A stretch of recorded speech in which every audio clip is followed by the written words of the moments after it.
Bonjour, bienvenue au laboratoire Fungi Up.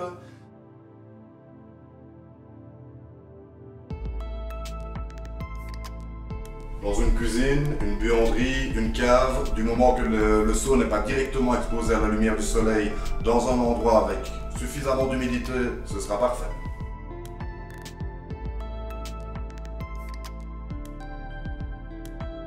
La meilleure manière, c'est de prendre un couteau bien effilé et de faire en sorte de taillader le plastique qui va permettre aux champignons de fructifier comme ceci.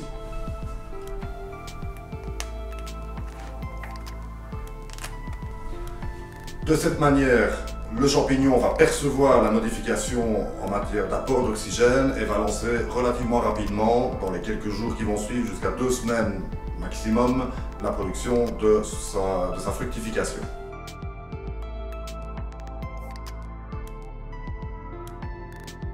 Munissez-vous d'un vaporisateur rempli avec de l'eau, même du robinet, et faites en sorte de vaporiser directement sur le trou.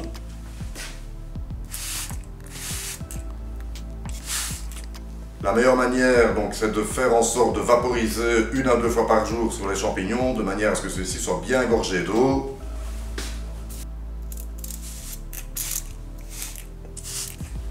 Et ils continueront à pousser.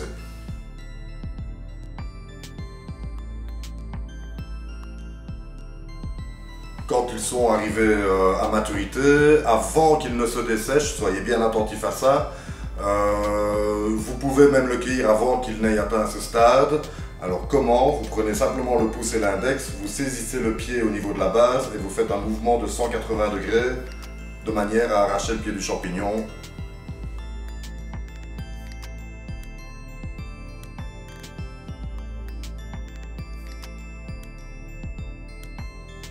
Premièrement, munissez-vous d'un couteau et faites en sorte de bien nettoyer le pied du champignon de manière à arriver à nouveau au substrat pour que celui-ci puisse se relancer.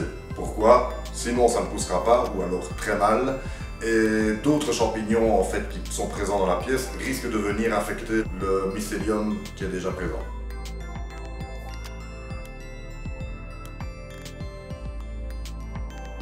Après un certain temps, si le seau a bien produit, il risque de se ralentir et donc la meilleure manière c'est de vérifier si le substrat est bien mouillé, est bien humide.